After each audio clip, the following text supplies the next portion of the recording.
Bueno, ¿ya inició la grabación? Sí, ya iniciamos. Ya.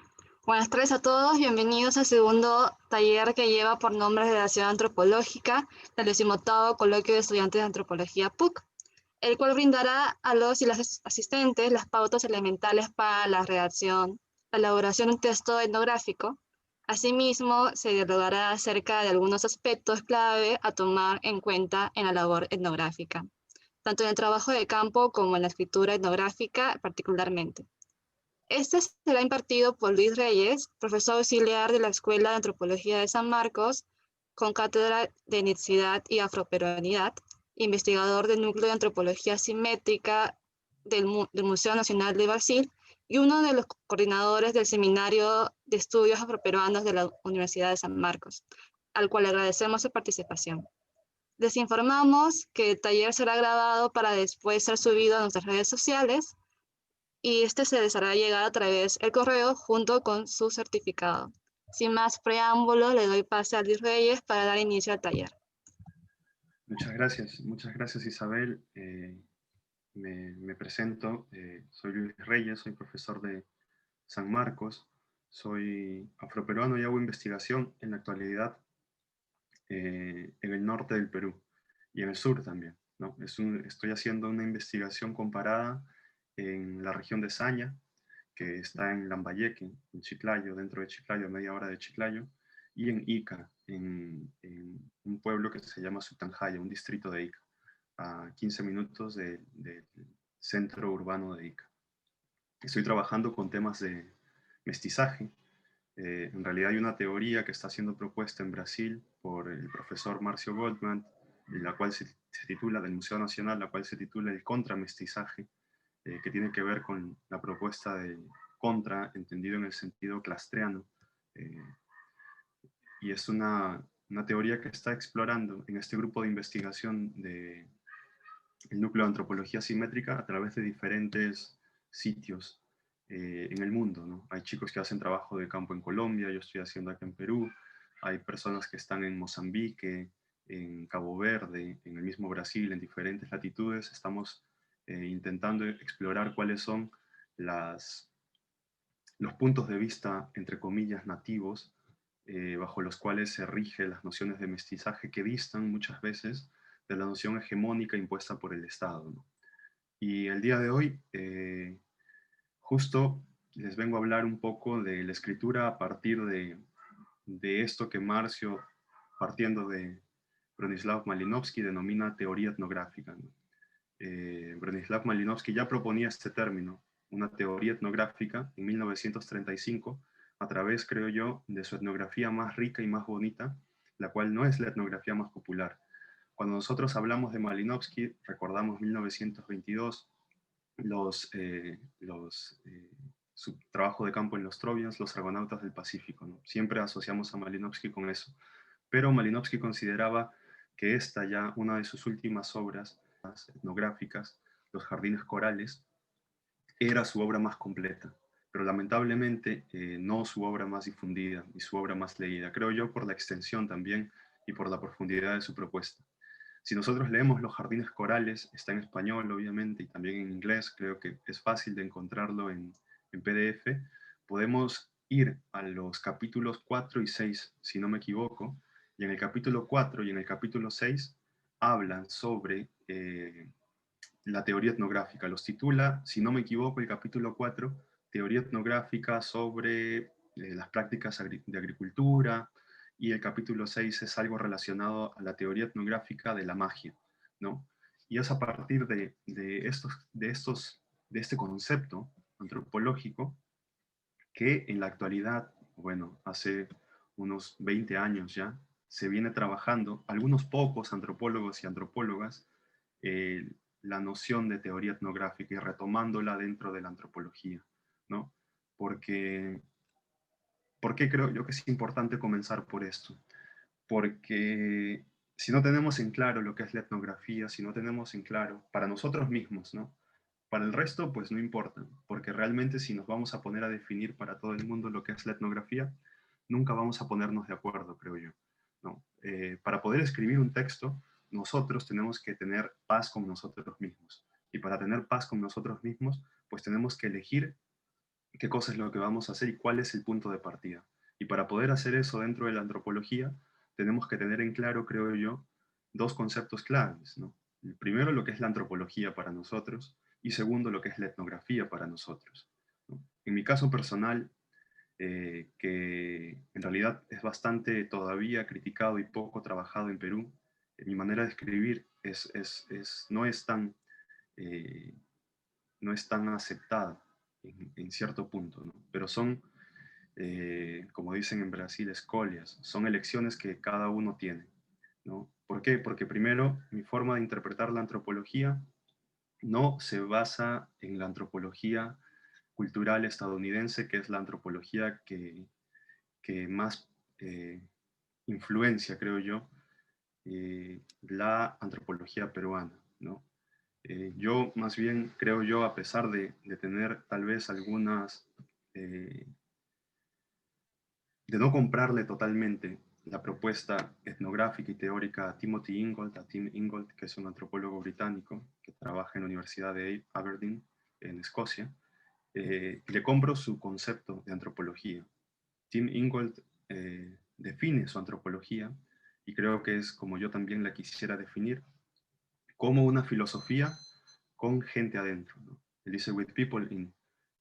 People, como sabemos, en inglés puede ser definido como con gente o como con pueblos adentro, ¿no? Es decir, a diferencia de la filosofía, nosotros en la antropología tenemos como restricción a las personas, a los pueblos con los cuales nosotros estamos trabajando, ¿no?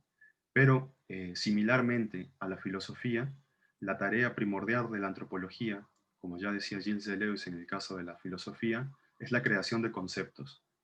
Entonces, a través de mis textos etnográficos, que en parte así nace como una rama de cómo yo heredo la antropología, cómo yo heredo el concepto de antropología, sería la creación de conceptos, ¿no? Eso sería para mí la tarea fundamental de nosotros y nosotras como antropólogos. Pero la creación de conceptos, no una creación que nace de nuestro genio, de nuestra erudición propia de cada uno, ¿no? Sino que nace de nuestra convivencia con los pueblos con los cuales nosotros estamos trabajando, nosotros, nosotras estamos trabajando. Es decir, aprendemos con los pueblos conceptos fuertes, los cuales pueden ser tan profundos como conceptos en Occidente, ¿no? Y entonces es allí de esa simetría eh, entre estos pueblos con los cuales nosotros trabajamos con Occidente, nace mi quehacer etnográfico, ¿no? Y yo creo que la forma más simple de definir etnografía, pues te dicen siempre así, clase de antropología 101, ¿no? Que se pone en varios videos de YouTube también. ¿Qué es etnografía? Pues etnografía lo podemos definir como tres cosas, ¿no? Y comienzan diciendo, etnografía primero es el método de la antropología por excelencia. Tienes que ir a campo, vives con la gente, haces tu etnografía, pero también hay otra cosa que se denomina etnografía. Lo venden como una gran novedad. El texto también es etnografía, ¿no? Entonces, es tanto tu práctica antropológica, tu quehacer etnográfico, tu quehacer antropológico, como el texto que está siendo producido, ¿no? Eh, para mí, etnografía, y justo les he pasado el texto de Pierre Clastres, ¿no? El más chiquito entre el silencio y el diálogo, es lo que Clastres denominaría esa antropología del diálogo, ¿no? Para mí la etnografía estaría vinculada con el diálogo y no con el silencio. Y a los pocos vamos a ir viendo un poco más qué es lo que interpreto yo a través de la lectura de Pierre Clastres, ¿no? Pero básicamente entonces mi quehacer etnográfico está basado en ello, ¿no? En primero ser una antropología que no es una antropología que se considera a ella una disciplina única y, y, y circunscrita en sí misma, ¿no? Como diría Bruno Latour, hay que reensamblar lo social, ¿no? Yo no veo la antropología como una ciencia única, la cual no está influida por otras disciplinas, ¿no? Para mí la antropología nace del diálogo con otras disciplinas. Es inherentemente lo que se diría en Occidente, y que es un término que a mí no me gusta, multidisciplinar, ¿no? Para mí la práctica etnográfica ya es una práctica, aquí en Perú la podríamos entender como una práctica mestiza, ¿no? En términos disciplinares, quiero decir. Y en segundo lugar, la antropología que yo quiero hacer es una antropología dialógica, ¿no? Y para poderles explicar un poco qué es lo que tiene que ver esta situación con la escritura etnográfica, pues le puedo traer un evento etnográfico que sucedió hace poco, en realidad, en el pueblo en el cual yo estoy haciendo investigación, Saña, y aquí es algo bastante peculiar, ¿no? Algo también lo cual aquí en Perú creo que levanta ciertas sospechas, pero en otros lugares, como el Brasil, tal vez es un poco más aceptado, ¿no? ¿Qué hago haciendo etnología con un pueblo afroperuano de la costa?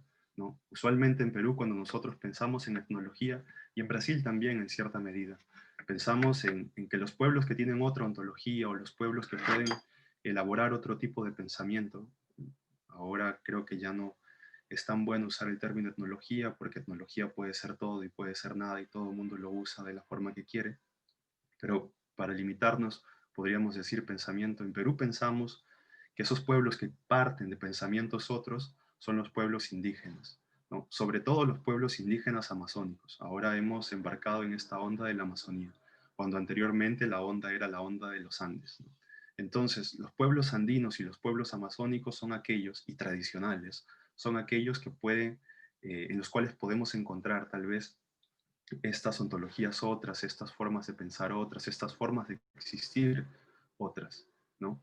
Pero claro, en mi caso yo estoy trabajando con pueblos afroperuanos, los cuales viven en la costa, en pueblos sí rurales, pero pueblos entre comillas mestizos ya. Entonces, ¿qué puedo encontrar allí? Y bueno, esa es una pregunta o un prejuicio que siempre se me levanta a la hora que explico cuál es mi investigación, ¿no? Pero en ese caso, en el caso que les voy a presentar, creo que podríamos dilucidar algo interesante, ¿no? Saña es un pueblo chiquito, el centro de Saña, donde yo hago trabajo de campo, es un pueblo chiquito, relativamente pequeño, alrededor de 2000 personas viven en el pueblo de Saña, ¿no? Y en el centro del pueblo de Saña, que es un centro tradicionalmente afroperuano, ahora los alrededores de Saña pues está permeado por la migración andina. El centro del pueblo de Saña es un centro tradicionalmente afroperuano. Hay 8 familias, las cuales son familias que dentro del Saña y dentro de Chiclayo se reconocen como familias netamente afroperuanas, apellidos netamente afroperuanos. Entonces, yo hago trabajo de campo allí, he pasado cerca de un año conviviendo con la gente en Saña, y lo que pasa es que Saña también está asentado en un lugar que, de acuerdo a los sañeros, iba a ser la capital del Perú, ¿no? Saña, en la época colonial, era denominada Santiago de Miraflores, la villa de Santiago de Miraflores de Saña. Y la villa de Santiago de Miraflores de Saña estaba destinada, según las propias historias sañeras, a ser la capital del Perú. Por lo tanto, si ustedes recorren el pequeño pueblo de Saña, pueden encontrar 6 catedrales antiguas de 1500. Hay ruinas por todos lados allí. Entonces, están las catedrales y al mismo tiempo pueden encontrar ruinas de las culturas pre-incas, así como también ruinas del Capac Ñan, ¿no? Del Camino Real Inca. Entonces, en Saña, como vemos, hay vestigios pre-incas, hay vestigios incas, hay vestigios coloniales y también hay vestigios afroperuanos, ¿no? Es decir, vestigios, como ellos mismos dicen, la población. La población es negra. Entonces, todo esto se conjuga dentro del pueblo de Saña. Y yo estaba hablando con uno de mis amigos, ¿no? Uno de mis grandes amigos es sañero, y con él siempre dialogo, ahora está acá en Perú, usualmente vive en Argentina, ¿no? Y estábamos conversando y salió algo súper interesante, ¿no? Él me decía, o me hizo notar, después de una breve conversación, de que quedan vestigios, porque también hubo una migración china grande, ¿no? Hay un Kuomintang, un centro eh, chino que data del 1900. Ya está deshabitado, pero adentro quedan todavía los documentos, quedan los textos escritos en las paredes, quedan las pinturas. Entonces nosotros hablábamos de esa diversidad en Saña, ¿no? Que todavía quedan textos escritos, archivos de los chinos, quedan archivos obviamente en las iglesias dejados por los españoles, que son los que más se consultan a la hora de hacer historiografía, en el pueblo de Saña, por ejemplo. Quedan también los vestigios de las culturas pre-incas y de las culturas incas, ¿no? Hay un cerro grande que se llama el Cerro Corbacho, que si ustedes van a visitarlo es un cerro súper huaqueado, ¿no? Hay huecos cada medio metro. Entonces hablábamos, ¿no? De los huacos, que cada sañero por lo menos tiene un huaco dentro de sus casas. Entonces hablábamos que quedan vestigios pre-incas, quedan vestigios incas, quedan vestigios de los españoles, quedan vestigios de los chinos y de los negros, me decía mi amigo, pues quedan nuestras pieles, pero ¿qué más? ¿No? ¿En dónde está inscrita esa vivencia de los negros? Y comenzamos a hablar por un largo periodo de tiempo y en un momento me dijo, no, mira, lo que está pasando aquí es lo siguiente. Los indígenas han tenido la forma de expresarse y su forma de expresarse ha sido obviamente a través de la cerámica. Tal vez han tenido otras formas de expresarse, pero la forma que todavía queda de transmitir esos tiempos de antes al tiempo de ahora ha sido a través de la cerámica. Está bien, le dije. Y me dijo, es lo mismo, es análogo a cómo los españoles han dejado sus escritos, ¿no? Podríamos decir que la cerámica indígena es más parecida a las iglesias de los españoles, pero esto no es así, no necesariamente, porque si tú ves los huacos te cuentan historias del día a día, historias de la cotidianidad de los pueblos indígenas. Por lo tanto, los huacos te están relatando historias de la misma forma que te las relatan las crónicas de los españoles, ¿no? Entonces allí hizo una similitud entre la escritura de Occidente con los vestigios o con la cerámica indígena. Asimismo dijo, bueno, los chinos tal vez también tienen su propia forma de dejar allí, ¿no? Que esté escrito dentro de sus propios textos. Lamentablemente ninguno o nadie en el pueblo sabe hablar chino ni leer chino para poder descifrar lo que allí está escrito, ¿no? Me mandó fotos, yo se la mandé a un amigo que tengo en China y él me mandó la traducción y era una pequeña leyenda, ¿no? Una pequeña leyenda china de los tres emperadores. Entonces, a partir de esa conexión, mi amigo dijo, bueno, tenemos acá la escritura que está conectando el tiempo de antes con el tiempo de ahora de los chinos. Tenemos la escritura que está conectando el tiempo de antes con el tiempo de ahora de los españoles. Y tenemos la cerámica que está conectando esos modos de existir de antes con los modos de existir de ahora de los indígenas y de los afroperuanos que hay, ¿no? Y es así que conforme pasaban los días, creo que él seguía reflexionando por su lado y me manda un WhatsApp un día, ¿no? Y me dice, ¿sabes qué? Creo que ya sé dónde están esas vivencias, ¿no? Esa transmisión del tiempo de antes al tiempo de ahora en los afroperuanos. Le pregunté en dónde y me dijo, bueno, mira este instrumento de atrás. Ese instrumento de allí es un checo, ¿no? Que podría decirse que es como si fuese el predecesor del cajón.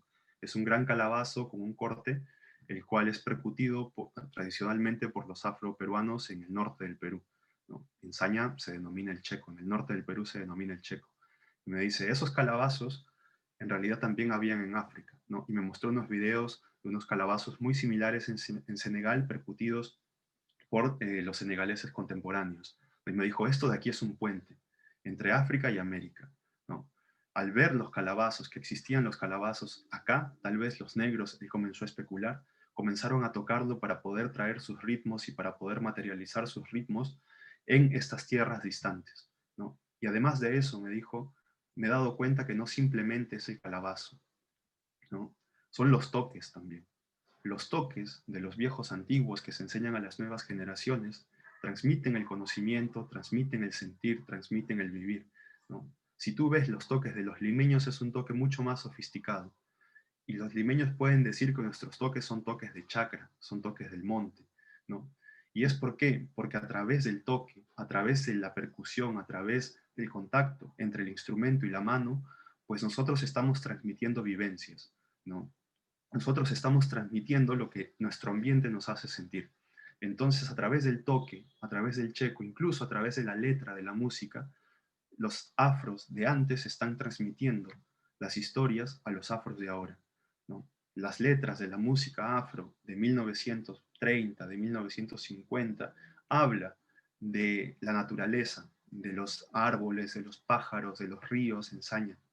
Y hay animales que ya no existen más o en la zona de Saña. Y hay lugares los cuales han sufrido modificaciones muy grandes a partir del agronegocio.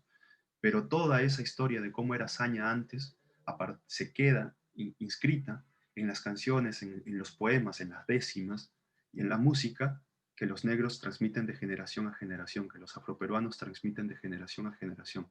Perdonen que use el término negro, sé que en Perú no es tan aceptado, pero para las personas del pueblo de Saño es un término émico, ¿no? Y creo que como afroperuano, una de las libertades que me pueda dar es tal vez hablar como la gente de allá también habla, ¿no? Eh, y en ese sentido eso me hizo pensar mucho en la forma en la cual yo escribo, ¿no? ¿Por qué? Porque si nos damos cuenta, lo que me estaba diciendo mi amigo era lo siguiente, ¿no?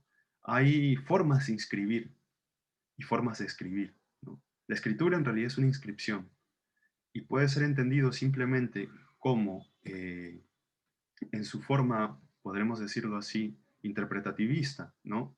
En una forma clásica en la cual tienes un significante y tienes un significado, y las palabras son los significantes y los significados son los que ellas encapsulan, y tienes otras formas también de poderla entender, ¿no? Y estas otras formas, creo yo, es a lo que él se refería. La escritura es mucho más que simplemente un medio para comunicar un mensaje, ¿no? La escritura puede tener otras fuerzas, la escritura puede tener otra presencia, la escritura puede ser mucho más de lo que aparentemente es.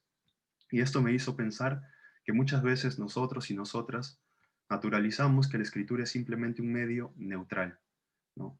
Y que lo que importa en realidad es la teoría que nosotros estamos escribiendo, es la data que nosotros tenemos, ¿no?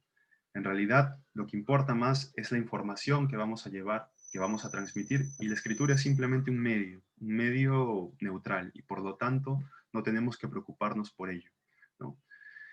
Entonces, es a partir de los diálogos que he tenido con mi amigo y además de las lecturas que he podido realizar en antropología, revisando un poco diferentes temas sobre la escritura etnográfica, que tal vez es interesante comenzar a ver, consideré que tal vez es interesante comenzar a ver la escritura de forma distinta, ¿no?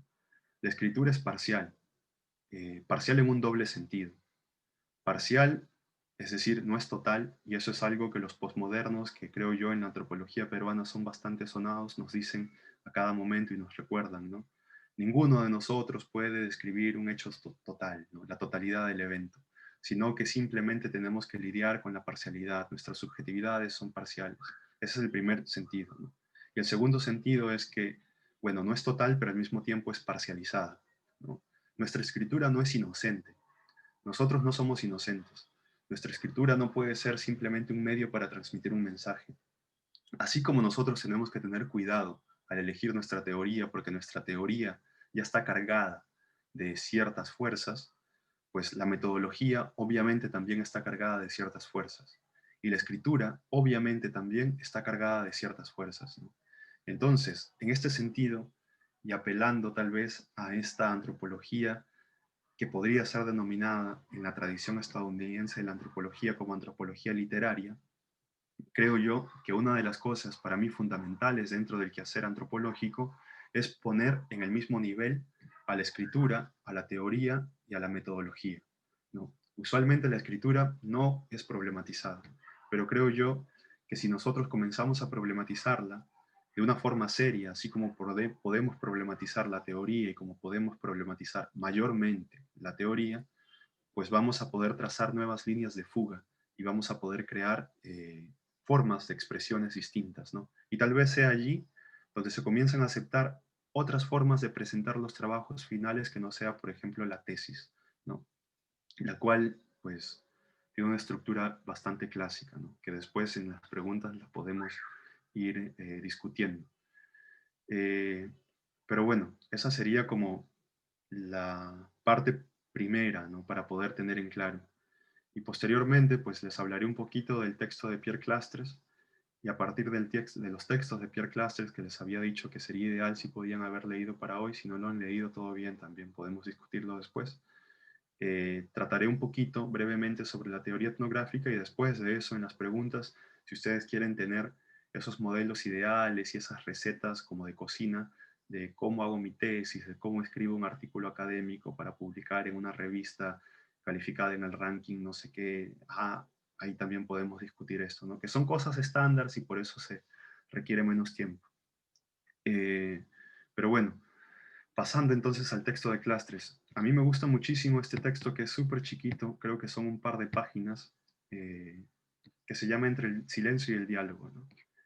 Eh, Me gusta un montón, ¿por qué? Porque es un texto que en realidad se lo dieron a Pierre Clastres, le dijeron, creo yo, escribe algo sobre Lévi-Strauss, ¿no? En el 68, en Francia, iba a salir una, un compilado de artículos sobre Lévi-Strauss en homenaje a la obra de Lévi-Strauss, todavía homenaje en vida, obviamente, y a Clastres, que es uno de los discípulos de Lévi-Strauss, un discípulo un tanto ecléctico, ¿no? Estudió literatura, filosofía y posteriormente etnología.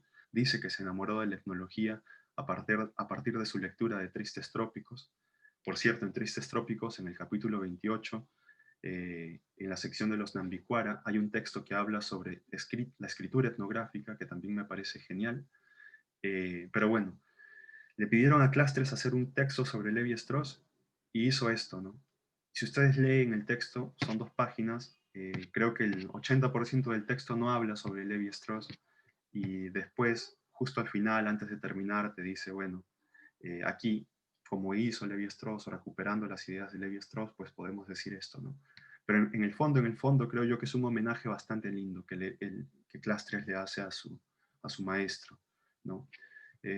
Y básicamente, Clastres comienza desdeñando esta posición de Occidente, ¿no? Esta posición que usualmente nosotros lo hemos visto como novedad dentro del giro de colonial, pero que obviamente ya estaba dentro de Clastres, que para mí es uno de los abuelos, tal vez lejanos, de lo que ahora se considera el giro ontológico en la antropología, ¿no? Y es a partir de esta crítica a Occidente que Clastres muestra, así como lo hacen los teóricos y teóricas postcoloniales y decoloniales, el rostro menos bello de la modernidad, ¿no? Nos dice que sí está bien, Occidente vende este discurso del desarrollo, vende este discurso de la modernidad, pero al mismo tiempo, si con la mano derecha escribe la modernidad, con la mano izquierda, es decir, con la cara opuesta, está mostrando una violencia absoluta, ¿no? Clastres, y aquí lo cito a él, dice, los encuentros con el hombre primitivo se han producido casi siempre con el estilo de la violencia grosera o sutil, ¿no? Es una violencia grosera, es una violencia que Clastres denominará salvaje, ¿no? El salvajismo occidental. Y aquí hay un juego bonito de palabras y de conceptos, ¿no? No está pensando que el salvaje es ese otro como usualmente se piensa desde Occidente, ¿no? Sino lo que está tratando de demostrar Clastres es que el salvajismo más grosero, que a veces puede demostrarse de forma sutil, existe en el corazón de Occidente. Y es a partir de este salvajismo sutil, usualmente, en Occidente, eh, que se ha elaborado la ciencia de las sociedades primitivas, ¿no? ¿Y cuál es la ciencia de las sociedades primitivas? En Francia se denomina etnología, para nosotros sería la antropología de las sociedades indígenas, ¿no? Pero que, bueno, en Francia no hay una división entre antropología y sociología y etnología, ¿no? Entonces, para nosotros, para resumir así, pues sería antropología. Y luego comienza a, a nutrir la crítica que él hace de Occidente, ¿no? Y hay algo que me parece también bastante bonito dentro de este texto de Clastres, ¿no? Clastres aquí hace una comparación dentro de esa violencia sutil o grosera de Occidente, hace una comparación occidental, claro, o una simetrización entre el demente en Occidente con el indígena en las Américas, ¿no? Y dice lo siguiente, demente en Europa o salvaje en América, uno y otro se ven promovidos a pesar suyo a este parentesco nacido de la negativa de Occidente a mezclarse con esos lenguajes extraños, ¿no? Es decir, Occidente rechaza totalmente lenguajes que no son parecidos a los de él, o lenguajes que no están basados en la piedra angular occidental. ¿Y cuál es la piedra angular occidental para Clastres? La piedra angular occidental para Pierre Clastres es la racionalidad, ¿no? Él lo va a denominar como el mito de la racionalidad. Y es aquí donde viene, creo yo, la influencia dentro de la escritura. Y eso es lo que les quiero traer también. Nuestra escritura en Occidente pues está, así como la antropología, dominada por esa supuesta eh, mente naturalizada, piedra angular que es la racionalidad, ¿no? Y Clastres aquí dice, y quizás sea en nombre de ese mito característico de nuestras maneras de pensar, es decir, quizás sea en nombre de la racionalidad, el salvaje y el loco como fronteras de la razón, que a veces se deba asistir a encuentros sorprendentes. Artaud entre los tarahumaras, ¿no? Este encuentro entre Artaud y los tarahumaras, que es un pueblo de Norteamérica, existió. Artaud es un escritor francés, ¿no? El cual era tildado por la sociedad francesa de la época como un demente, como un loco, como alguien desequilibrado, eh, que pasaba por desequilibrios constantemente, ¿no? Entonces, y Artaud pasa un tiempo con los tarahumaras, y él escribe un libro sobre los tarahumaras, ¿no? Y lo que nos está proponiendo Clastres es que hay una relación, tal vez con relación a Occidente, obviamente, entre aquellos que Occidente considera como locos y aquellos que Occidente considera como salvajes, ¿no? Y esta relación se da en que ambos viven, desde el punto de vista de Occidente, entre los límites de la razón, ¿no? Y estos límites de la razón, posteriormente dirá Clastres de forma implícita dentro de su texto, ha hecho con que la antropología occidental, con esta antropología que Clastres denominará antropología clásica o etnología clásica, sea una etnología impermeable, así como lo es Occidente. Es decir, que no pretende mezclarse para nada, que asume este rango de superioridad implícita, el cual mira por encima del hombro a todo aquello que no comparte con ellos el mismo nivel de racionalidad. Podemos traducirlo dentro de nuestra contemporaneidad antropológica, todo aquello que no comparte el mismo grado de cientificidad, ¿no? A veces hay antropólogos y antropólogas, he podido notar, que miran por encima del hombro a todos aquellos que escriben cosas que desde el punto de vista de ellos no comparte el mismo nivel de cientificidad. Si la antropología no es ciencia, si la escritura etnográfica no es científica, sino más bien poética o literaria, pues no sirve, ¿no? En realidad, a mí no me vengas a vender ese cuento de traer poesía, de traer literatura dentro de la antropología, porque para mí no sirve. Usualmente conozco a varios antropólogos y antropólogas que tal vez trabajan bajo esa lógica, ¿no? Aquí lo que nos dice Pierre Clastres con relación a la etnología de la época es que, claro, que este tipo de actitud que toma la antropología, que toma la etnología, es una actitud que da origen al silencio, ¿no? Es una actitud que podría decirse no es dialógica, ¿no? Es una actitud que genera esta ciencia del hombre primitivo, el cual es separado de su objeto de estudios, entonces crea una asimetría total. Por un lado está el objeto de estudios y por otro lado está la persona, en este caso un hombre usualmente, ¿no? El hombre que conoce, ¿no? El conocedor, el observador y el observado. Y el observado pues no tiene nada que decir sobre estos otros y aunque tuviera algo que decir pues no es escuchado, ¿no? Creo yo que cuando Clastres habla de este silencio que existe por parte de este tipo de antropología más cientificista, por este tipo de etnología eh, clásica o antigua, es un silencio que tiene que ver mucho con lo que David Copenhague, en uno de sus grandes libros, ¿no?, que escribe con Bruce Albert, un francés, antropólogo francés, La caída del cielo, denomina como la sordera de los blancos, ¿no?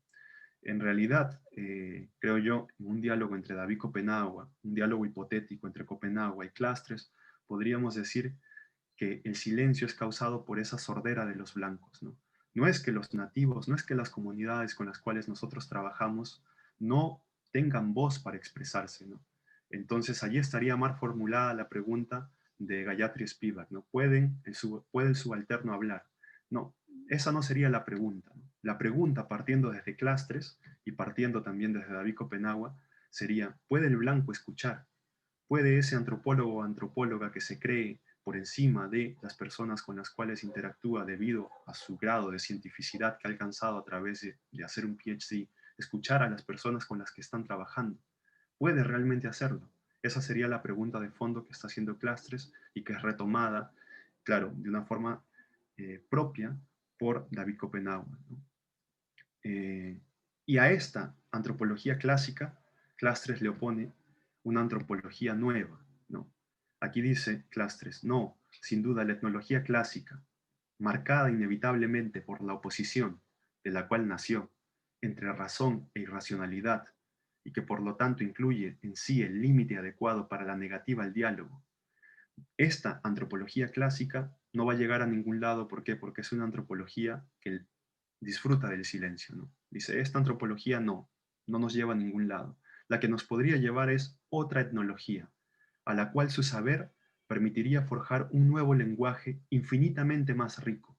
Una etnología que, superando esta oposición tan fundamental, es decir, entre racional y no racional, entre científico y no científico, superando esta oposición tan fundamental en torno de la que se ha edificado y afirmado nuestra civilización, se transformaría a su vez en un nuevo pensamiento, ¿no? ¿Y qué quiere decir Clastres por pensamiento? En uno de sus libros, que es traducido al español como La sociedad contra el Estado, Clastres inicia el libro con un capítulo que se llama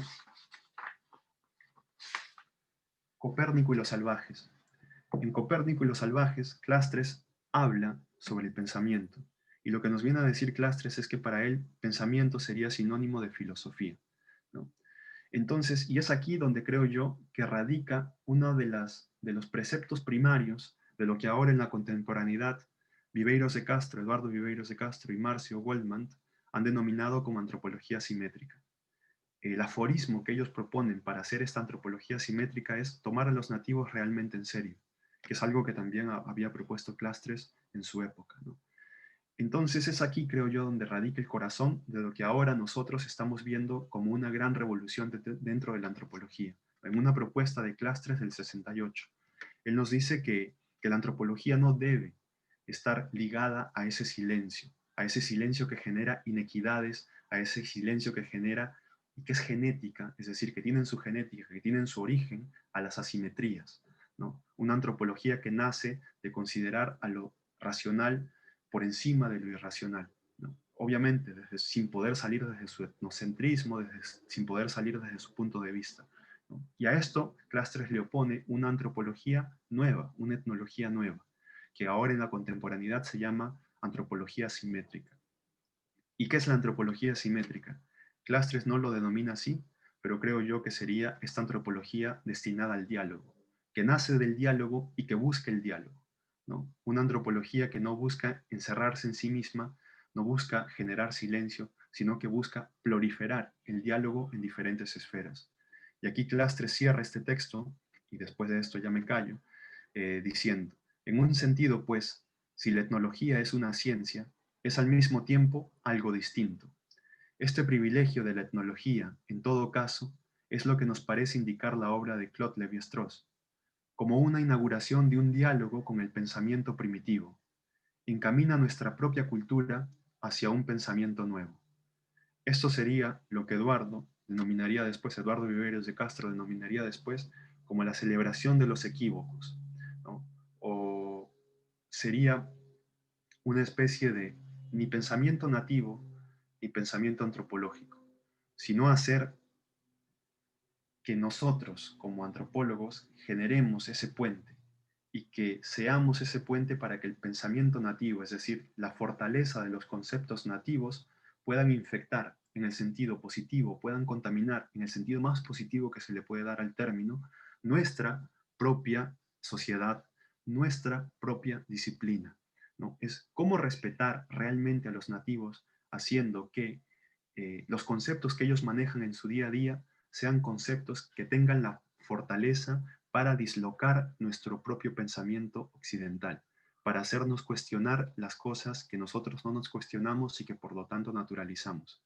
Y esto aquí creo yo que es el corazón, además de ser el corazón de la antropología simétrica, es el corazón también de aquello que, por ejemplo, Marcio Goldman, retomando a Malinowski, denomina la teoría etnográfica, ¿no? Usualmente la teoría se piensa como la parte teórica, mientras, perdón, la filosofía, ¿no? La herencia epistemológica de la antropología se piensa como la parte teórica, mientras que la etnografía se piensa como la parte práctica, como que son dos campos totalmente separados. Lo que nos están tratando de decir Clastres, Marcio Goldman, Malinowski, todos estos otros antropólogos que hacen estos otros tipos de antropología no canónica, es que debería haber un puente.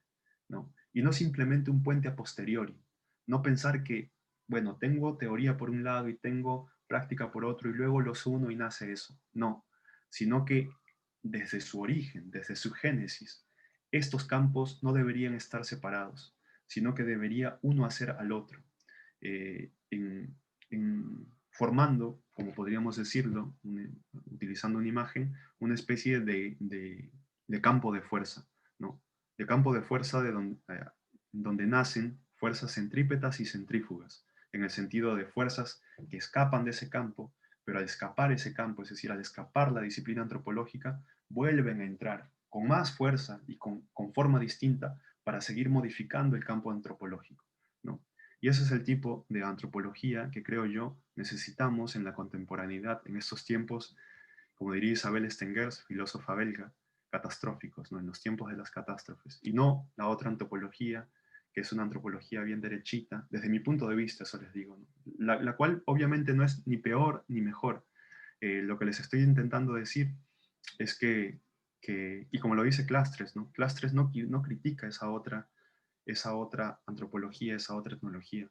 Lo único que hace Clastres es decir, no se tiene por qué devaluar a la antropología dialógica, no se tiene por qué devaluar a la antropología que no busca consolidarse como una antropología científica, ¿no? Que busca más que todo hacer dialogar de forma simétrica esos pensamientos indígenas, esos pensamientos otros, con los pensamientos occidentales, con los pensamientos académicos, ¿no? Yo lo dejo por aquí y después, posteriormente, a partir de sus preguntas, creo que podríamos problematizar incluso más a fondo lo que es la escritura etnográfica en sí. Y como les dije, si ustedes quieren que les pase algunos esquemas o formas de cómo elaborar un texto etnográfico, un texto, bueno, hay diferencias, ¿no? Un artículo antropológico y un texto etnográfico. El texto etnográfico para mí es mucho más literario, mientras que el texto antropológico, el artículo antropológico puede ser bastante más científico, ¿no? Pero eso lo podemos ver, ya dependiendo de las exigencias de cada uno, cada una de ustedes, ¿no? Yo lo dejo por aquí y bueno, quedaría con ustedes las preguntas y comentarios, críticas. Obviamente esto es simplemente para abrir un diálogo y pensar.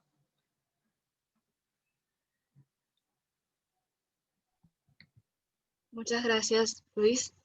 Bueno, como iniciamos a este espacio de diálogo, las personas que quisieran intervenir pueden levantar la mano y activar el micrófono o pueden escribir mediante el chat que está en Zoom.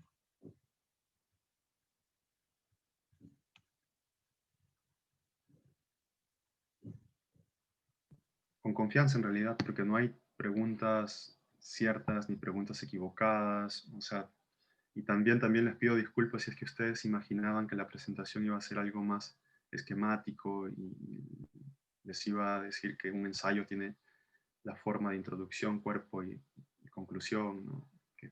O sea, si es que alguien dice, ¿sabes qué, Luis? Has hablado un montón de cosas, pero no me has dicho nada, entonces por favor hazlo así. Yo lo puedo hacer, ¿no?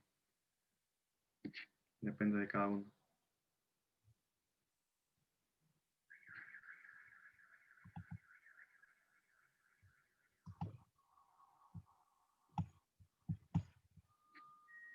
Mm, ¿Hay alguna persona que quisiera intervenir?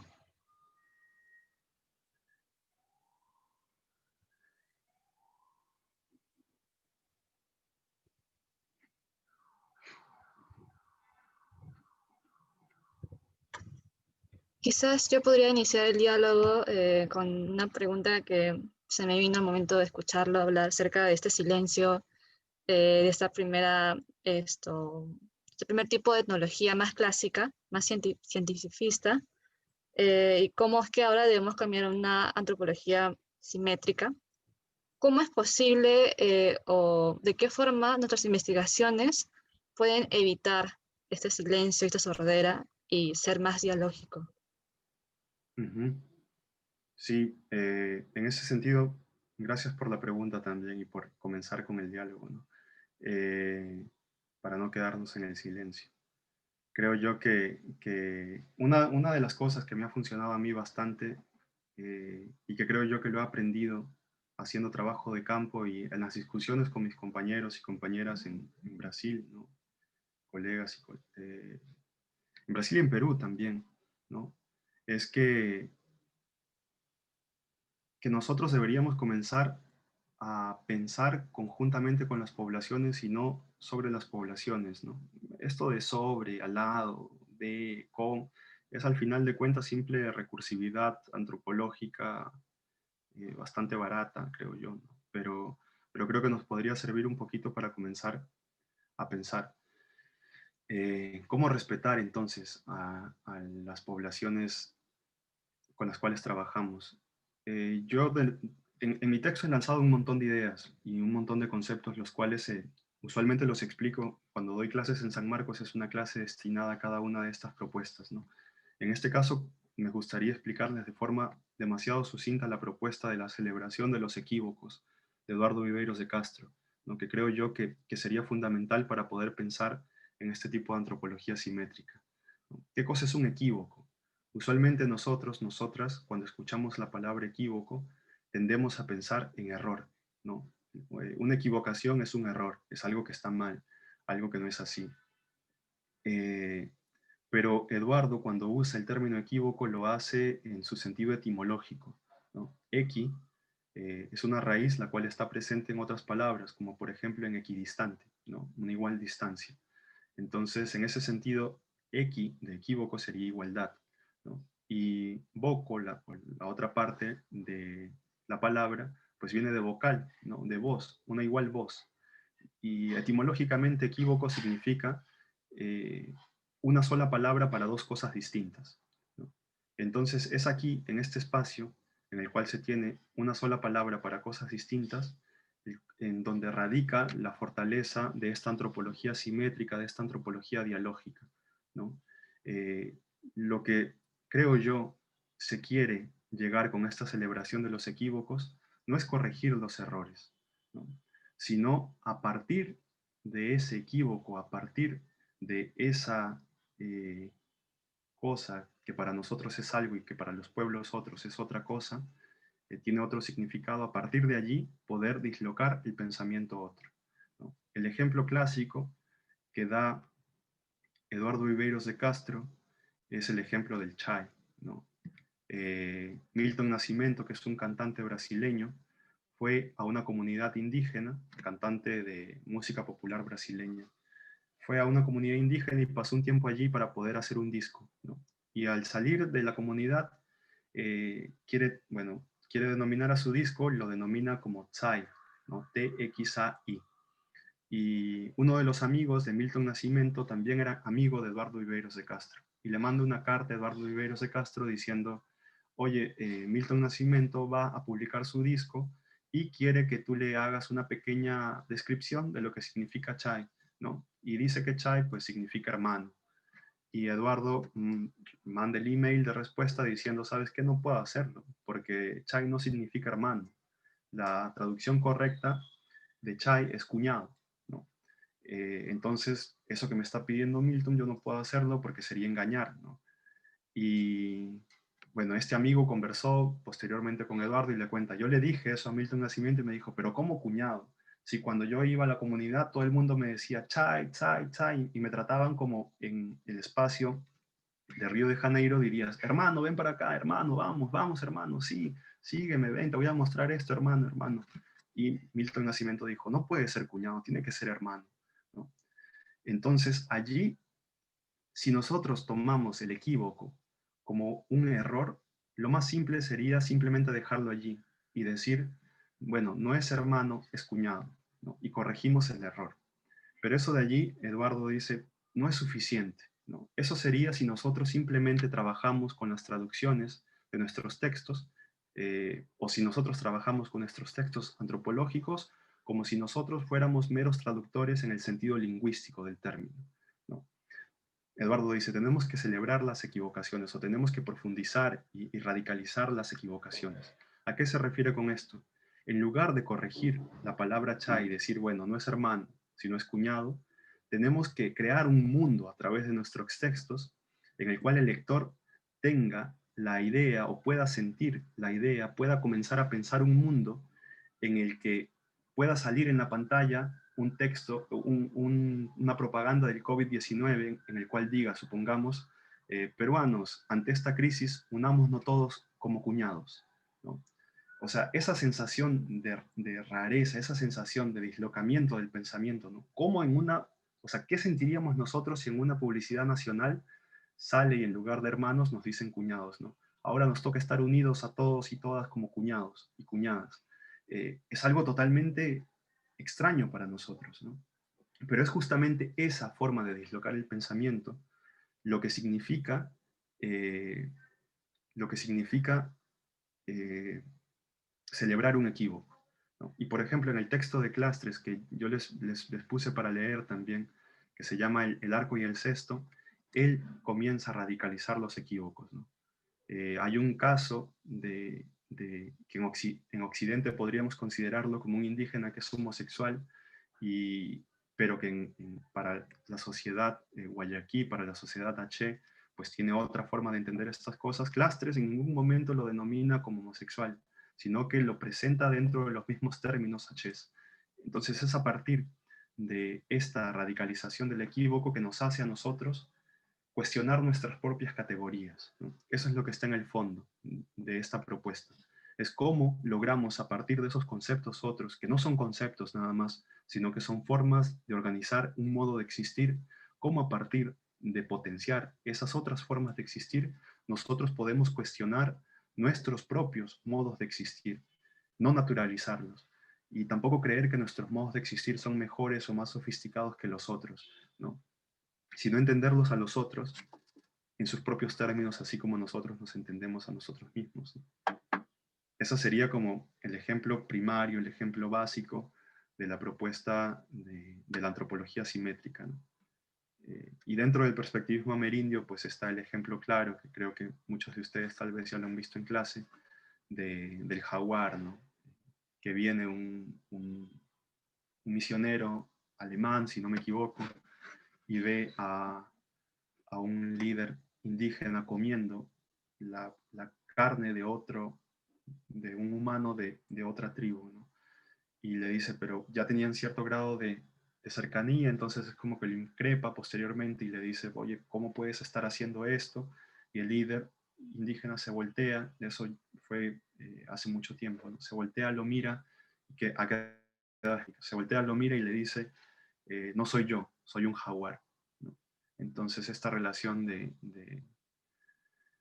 puntos de vista creo yo que tiene que ver bastante también con la forma de escritura, ¿no? Y esto me lleva a pensar que justamente es eso, ¿no? Nosotros tenemos que escribir no como escribimos en Occidente, sino, creo yo, lo más difícil de hacer es intentar escribir de la forma en cómo las personas con las cuales nosotros hemos convivido transmiten sus mensajes, ¿no? En Occidente nosotros tendemos a simplificar mucho las cosas y hacerlo de forma bastante cuadrada. Pero al hacerlo de forma bastante cuadrada, a veces, no siempre, pero a veces, se hace que se pierda la fuerza de los conceptos y de los modos de vida de estas otras personas. Pero si nos planteamos y nos ponemos a pensar cómo puedo escribir un texto, cómo puedo escribir un artículo de la forma en la cual, en mi caso, los afroperuanos de Saña me narran las cosas, ¿no? Que es una forma un tanto más desordenada, un tanto más mítica. Entonces, ¿cómo a partir de esta forma un tanto más mítica, pues yo podría escribir un texto que sea aceptado en una revista, ¿no? Algo así. Sí, no sé si hay más preguntas, creo que acá en el chat hay alguien que me preguntó. Sí, hay dos personas que han preguntado. La primera pregunta es de María Fernanda Aguilar. Eh, Primero, le agradece por compartir sus experiencias y su visión sobre la etnografía. Su pregunta era si considera que solo los y las antropólogas les corresponde o solo ellos tienen el background y conocimientos para elaborar un producto etnográfico, o también personas de otras carreras podrían elaborar una etnografía. Si fuera así, ¿qué consideraciones se debería tener para desarrollar esta metodología? Bueno, en este caso hay un texto de Tim Ingold, ¿no? Que se llama Basta de etnografía, que es un texto en el cual, de forma mucho más sutil, de la cual yo lo diré aquí, nos dice básicamente que la etnografía ya es una metodología, entre comillas, bastante prostituida, ¿no? Y que diferentes carreras utilizan a la etnografía, pero que la usan de cualquier forma y no es etnografía en sí, ¿no? A veces incluso hacer un par de entrevistas o un par de encuestas, pues cuenta como trabajo etnográfico, ¿no? En ese sentido, yo creo que obviamente es posible hacer etnografía si es que vienes de otras carreras, porque la etnografía no es una disciplina, sino es un quehacer, ¿no? Es el quehacer etnográfico. Pero para poder, creo yo, hacer etnografía en el sentido estricto del término, tendrías que por lo menos llevar clases de antropología, sobre todo clases enfocadas a lo que es la etnografía en sí, ¿no? Y la etnografía, como dije al principio, y de forma bastante superficial, la antropología 101, pues no simplemente es ir a campo, ¿no? Y estar allí y aplicar los diferentes métodos, eh, no sé, entrevista semiestructurada, entrevista estructurada, encuestas, eh, focus groups, no sé, diferentes cosas que a veces se hacen, ¿no? Sino que también es el proceso de escritura y es el proceso o sea, es todo ese espacio, ¿no? Desde que uno va a trabajo de campo hasta que uno sale de eso. En realidad ahora, como digo, se le llama a muchas cosas, se le llama etnografía, ¿no? Entonces, dentro de esa, si ustedes se descargan una aplicación, porque a veces en otros periodos he buscado aplicaciones de celulares o de iPads para poder sistematizar mi información etnográfica y pones ethnography en esos buscadores de aplicaciones, te va a salir cosas de marketing, ¿no? Esto de aquí nos quiere decir de que, pues, en realidad la etnografía como que ahora está en todos lados, ¿no? Pero creo yo que como se entiende en antropología, eh, uno, tiene que, uno tiene que dedicarle un tanto más de profundidad, ¿no? Y lo primero sería pues llevar cursos y lo segundo sería obviamente leer la literatura de los grupos con los cuales uno está trabajando, literatura ya existente, ¿no? Es decir, leer, entre comillas, otras etnografías.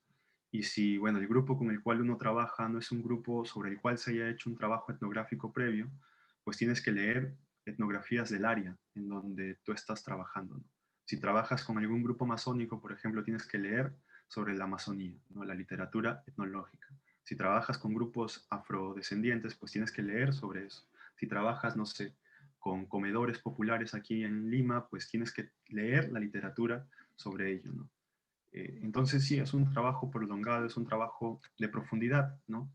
Eh, por eso creo yo que es mucho más profundo de lo que se dice o de lo que se piensa, ¿no? Para mí la etnografía no es simplemente una metodología. La etnografía pues es el quehacer antropológico en sí, ¿no? Desde mi punto de vista. Ujú. Pero no sé si te respondí. Si no, seguimos dialogando después. Tenemos otra pregunta de Roxy Cárdenas, quien escribe: Hola Luis, tu explicación me ha parecido bastante interesante, sobre todo lo de la antropología simétrica. En ese sentido, quería saber cuál crees que es la razón por la cual este tipo de antropología no es tan tomada en cuenta en los trabajos de los estudiosos. Es decir, siempre se propone hablar sobre, en lugar de hablar conjuntamente con ese algo. ¿Crees que es por falta de interés? Porque nos forman para conocer más que dialogar. ¿O qué otras razones pueden haber? Espero haberme explicado bien. Gracias. Sí, te entiendo, creo yo, entiendo bastante bien tu pregunta, ¿no? Y en realidad, o sea, todos los antropólogos y antropólogas, creo, no todos, ¿no? Pero por lo menos el 95% de nosotros tenemos buenas intenciones, ¿no? Cuando vamos a hacer trabajo de campo y cuando estamos haciendo nuestras investigaciones, ya sea académicas, ya sea para ONGs, incluso dentro de empresas privadas, siempre nosotros vamos y decimos, bueno, si no lo hago yo, lo va a hacer alguien más despiadado que yo, entonces al menos yo lo haré de una manera un tanto, con una cara un poco más humana, ¿no? Entonces creo yo que no es que la gente no quiera hacer una antropología dialógica. Eh, Creo yo que a veces separamos mucho, ¿no? Separamos mucho el estar allá, como lo diría Clifford Geertz, el estar allá y el estar aquí. ¿no? El estar allá es campo y el estar aquí es la academia, ¿no? Y en la academia, pues yo me comporto de forma diferente a como me puedo comportar en campo. Y a veces me comporto de la misma forma, ¿no? Es decir, soy tan competitivo aquí en la academia como lo puedo hacer allá en campo. Y la competición usualmente trae esta noción de hacer el mínimo esfuerzo, pero al mismo tiempo tener los mayores beneficios, ¿no? Y ese comportamiento se conoce en campo. Hay mucha gente que yo he entrevistado en Saña que cuando les dije que era antropólogo, a veces me decían, bueno, antropólogo, pero ya llevas acá como 2 meses, ¿qué haces? Y le digo, sí, pero ¿por qué? No, que a veces vienen antropólogos de Lima y nos juntan a todos en una casa, nos hacen preguntas, nos hacen tocar el checo, graban nuestra música y se lo llevan para Lima, los cassettes, después nos mandan un video y ya, están todo el día con nosotros, se reúnen una familia aquí, otra familia allá, pero tú estás aquí tomando, estás aquí haciendo nada, vas allá, acá, te veo acá, acá. Y creo yo que tiene que ver también con la cuestión de la academia y cómo la academia, el mercado académico, influye mucho en el trabajo de campo, ¿no? Nosotros estamos obligados a producir, producir, producir, producir, producir. Y algunos de nosotros y nosotras nos compramos más el cuento de la producción que otros, ¿no? Y también existe mucho más beneficios económicos, es decir, para hacer proyectos de investigación que sean proyectos de fast science, ¿no? Así como hay fast food, comida rápida, hay fast science. Y estamos todo el tiempo acelerados, acelerados por la producción. Y esos periodos de campo más largos, esos periodos de campo en los cuales podías entablar relaciones tal vez un poquito más profundas, por lo menos aquí en Perú, casi no existen, ¿no? O no existe el financiamiento para hacerlo. Yo por mi lado he tenido suerte, ¿no? Y por eso digo que no es que las personas tengan malas intenciones, sino que se manejan con presupuestos distintos y por periodos de tiempo distintos, ¿no? Yo tengo un sueldo para hacer el doctorado, ¿no? Entonces, en el momento que yo estaba haciéndolo, tenía un sueldo para hacer el doctorado. Entonces podía pasar un año de campo valiéndome de ese sueldo sin tenerme que preocupar por el dinero, ¿no? Pero es diferente cuando, claro, no tienes algo de ese tipo, ¿no? Y lamentablemente aquí en Perú, pues no tenemos una institución estatal que pueda sostener aquello. Y hablando sobre lo que tú mencionas, ¿no? Es decir, siempre se propone hablar sobre. Yo creo que dentro de nuestros textos, una cosa que se genera a partir de la convivencia prolongada es modificar muchas veces la persona bajo la cual nosotros escribimos, ¿no? Yo he mandado algunos artículos a diferentes revistas de aquí en Perú y les parece extrañísimo que yo escriba mis artículos desde desde la primera persona, ¿no? Me dicen, está bien escribir desde la primera persona, pero eso parece más literatura. Extrañamos que no escribas desde la tercera persona. Y yo extraño que ellos extrañen que yo no escriba desde la tercera persona, ¿no? Pero bueno, en extrañar, pues no hablamos, nos quedamos en silencio. ¿No? Pero entonces lo que está pasando, creo yo, es que escribes desde la tercera persona cuando obviamente hay un distanciamiento más grande. Pero cuando escribes sobre tu pata, cuando escribes sobre, no sé, alguien que tú quieres mucho, ¿cómo vas a escribir sobre la tercera persona y en plural? ¿No? ¿Cómo vas a invisibilizar a la persona? Es decir, dejarla sin nombre, sin rostro, sin personalidad, ¿no? Como, como un personaje plano. En la introducción de Argonautas del Pacífico, si no me equivoco, es Fraser que le hace la introducción a Malinowski, él dice, ¿no? Un personaje plano es un personaje de comedia, como de Molière, ¿no? Simplemente hace una cosa. Pero Malinowski no crea personajes planos, sino que crea personajes complejos. Y creo yo que mientras más tiempo pasamos en campo, pues esos personajes van quedándose mucho más complejos, ¿no? Y hay un recurso eh, literario bastante complejo, que creo yo que se desarrolla con el tiempo, que es el discurso indirecto libre, ¿no? El discurso indirecto libre, por ejemplo, escribir desde la tercera persona podría ser decir, él dijo que, y lo digo con mis propias palabras, ¿no? Escribir desde la primera persona podría ser, y yo estaba sentado en el salón y escuché que tal persona dijo tal cosa, ¿no? O sea, yo estoy sentado, me sitúo en un lugar, ¿no? Pero además de las personas, pues están los tipos de discursos, ¿no? Hay discurso directo, hay discurso indirecto y hay el discurso indirecto libre, ¿no? Y el discurso directo es cuando tú pones dos puntos y abres comillas y citas directamente a la persona, ¿no? Por ejemplo, Isabel dijo, dos puntos, abres comillas y citas directamente lo que dijo Isabel, ¿no? El discurso indirecto, pues cuando yo digo, pues estaba en la reunión con los chicos y Alexandra dijo que prefería hacer tal cosa, ¿no? Entonces yo no cité directamente a Alexandra, sino que simplemente a través de mis palabras parafraseé lo que había dicho Alexandra en ese momento. Y la forma más compleja es el discurso indirecto libre, ¿no? Que es cuando tú, como lector, ya no puedes diferenciar si eres tú o es el antropólogo quien está diciendo. ¿Por qué? Porque se supone que un antropólogo no tiene esas creencias. Y esto es algo que usaba muchísimo José María Arguedas, por ejemplo, dentro de nuestra antropología peruana sanmarquina, ¿no? Y por eso es que se le consideró que Arguedas era un tipo que exotizaba a los Andes dentro de la antropología y era un tipo que no sabía definir los límites entre antropología y literatura, ¿no? El discurso indirecto libre es como cuando, por ejemplo, Arguedas en los ritos de la siembra te dice, y pasaba, y por este pueblo ahora pasa el tren, y a la espalda del tren todavía quedan imponentes los apus tales y tales y tales, con sus fuerzas, y que con el sol se ve de tal y tal manera, ¿no? Nosotros como antropólogos, si es que no estamos acostumbrados a ello, diremos, pero bueno, este es un texto antropológico, y que el antropólogo diga que los apus se refiere a ellos con mayúscula y escriba los apus y describa las fuerzas y describa los sonidos del ambiente como si fueran humanos, pues es un tipo que se transformó en nativo. El pecado original de la antropología, no puedes transformarte en nativo.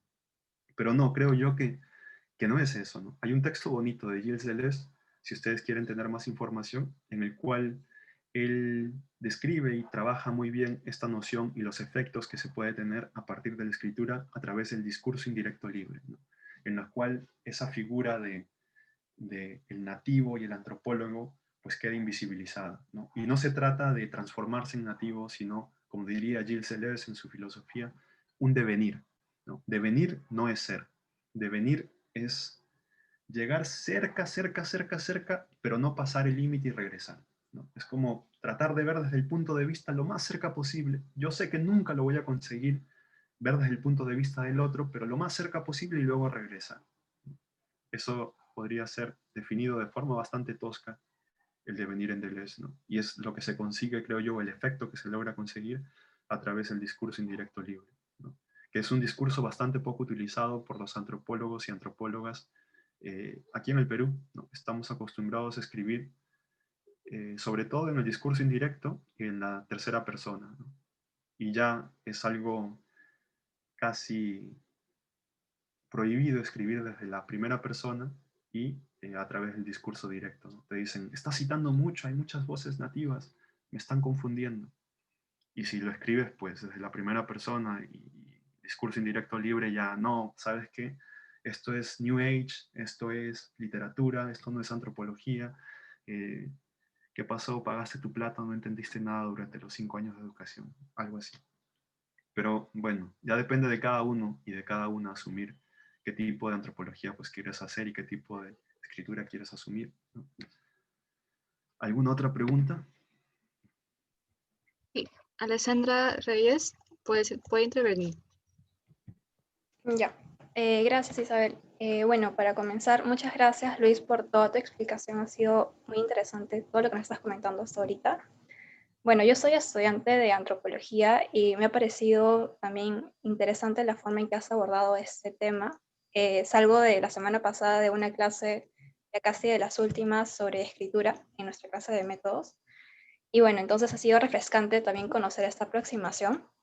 Y yo quería un poco comentar acerca de varias cosas que has estado diciendo, no sé si tanto es una pregunta, pero mientras mencionabas todos estos textos, a Viveiros, también estaba pensando, se me venían a la mente otros textos que quisiera comentar que me vino en primer lugar estas cuestiones que plantea Trujillo de lo impensable al hablar sobre la revolución haitiana, ¿no? De cómo la revolución haitiana, bueno, la revolución francesa era pensable, pero la revolución en Haití no lo era.